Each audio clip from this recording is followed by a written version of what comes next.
Hello government officers, நம்ம இந்த வீடியோவில் குப்தர்களுடைய கல்வெட்டுகள் மற்றும் இலக்கிய சான்றுகளை தொடர்ந்து குப்தர்களை யார் யாரெல்லாம் தோற்றுவித்தாங்க அப்படிங்கிறத பார்க்குறோம். ஸோ ஃபஸ்ட்டு பார்த்திங்கன்னா ஸ்ரீகுப்தர், அவர் தான் இந்த குப்த பேரரசையே தோற்றுவித்திருப்பாங்க. அவங்க தான் நிறுவனர். அவங்களுக்கு என்ன பேர் சொல்லுவாங்கன்னா மகாராஜா, இன்னொன்று கடோத்கஜர் அப்படின்னு சொல்லுவாங்க. அவங்களுடைய சன் தான் யாருன்னா முதலாம் சந்திரகுப்தர். இவங்க பண்ணினது மெக்ரூலி கல்வெட்டு, அது நம்ம ஆல்ரெடி பார்த்தோம் இல்லையா.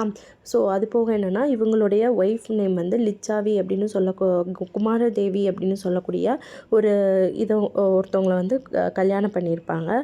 ஸோ அது லிச்சாவி அப்படிங்கிறது அந்த அவங்க குமாரதேவியோட முறை.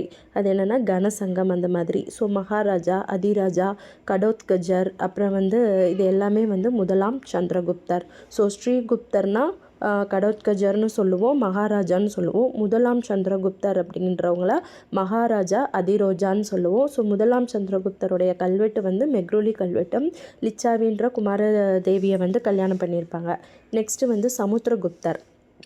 இந்த சமுத்திரகுப்தர் தான் மிகப்பெரிய அரசர். ஸோ இவர் என்ன பண்ணியிருப்பாங்கன்னா அலகாபாத் கல்வெட்டு, சமுத்திரம் எப்படி இருக்கும், அழகாக இருக்கணும். அலகாபாத்துக்கு இன்னொரு நேம் பிரயாகை கல்வெட்டு. அந்த கல்வெட்டை பற்றி கொஞ்சம் டீட்டெயில்ஸ் பார்க்கலாம் நம்ம. ஸோ இவருடைய படைத்தளபதி தான் யாருன்னா ஹரிசேனர். இந்த கல்வெட்டை வரிகளில் எழுதினவர் ஹரிசேனர்னு பார்த்துருப்போம்.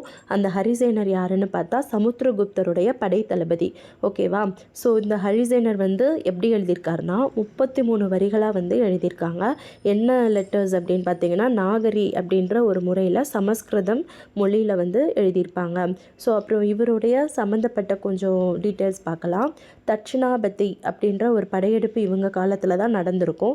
ஸோ 12 அரசர்கள் வந்திருப்பாங்க.